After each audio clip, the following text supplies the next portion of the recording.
এই মুক্ত আড্ডার পূর্ববর্তীতে আমরা পবিত্র কোরআন থেকে তিলাওয়াত শুনব। আমি পবিত্র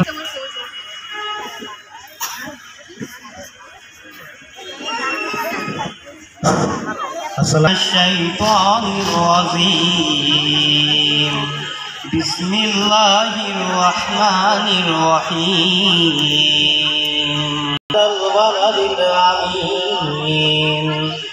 لقد خلقنا الإنسان في أحسن وعملوا الصالحات فلهم أجر غير ممنون। ধন্যবাদ রাফিকে। সম্মানিত উপস্থিতি, আজকের মুক্ত আড্ডার আলোচ্য সূচি হচ্ছে কল্যাণ রাষ্ট্র। সম্মানিত রাষ্ট্রের বিকল্প নেই। আর একটি কল্যাণ রাষ্ট্র প্রতিষ্ঠা করার ক্ষেত্রে সমাজ কল্যাণ মন্ত্রণালয়ের বিনির্মাণে কার্যকর ভূমিকা অব্যাহত রেখেছে।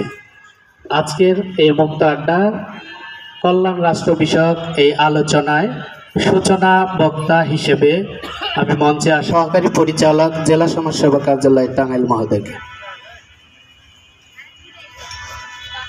কথা বলতে চাচ্ছি।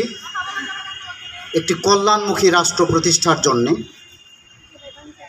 যে সমস্ত কম্পোনেন্টগুলি দরকার, তার প্রধান বিজনেস অনুযায়ী দেশের দরিদ্র, বঞ্চিত, অসহায়, দুস্থ, অসুস্থ, বয়স্ক, প্রতিবন্ধী মন্ত্রণালয়, সমাজসেবা অধিদপ্তর মানুষের কল্যাণে, কল্যাণ রাষ্ট্র গঠনে, মানুষের উন্নয়নে প্রতিনিয়ত কাজ করলেও এখানে সমাজসেবা অধিদপ্তর যে কাজগুলি করে থাকে তার মধ্যে সামাজিক নিরাপত্তা, শিক্ষা উপবৃত্তি, এছাড়া রয়েছে দারিদ্র্য বিমোচনে সুদমুক্ত ক্ষুদ্র ঋণ। সমাজসেবা অধিদপ্তরের এই টাঙ্গাইল জেলা অফিস একটা ভিন্ন আঙ্গিকে, ভিন্ন পরিস্থিতিতে আজকে হচ্ছে।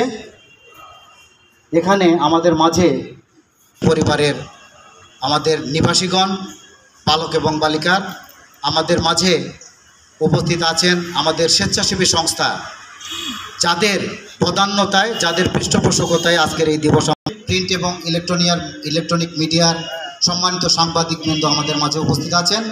সবাইকে ধন্যবাদ জ্ঞাপন করছি এবং উন্মুক্ত আড্ডায় অংশগ্রহণের জন্য। আড্ডা পরিচালনায়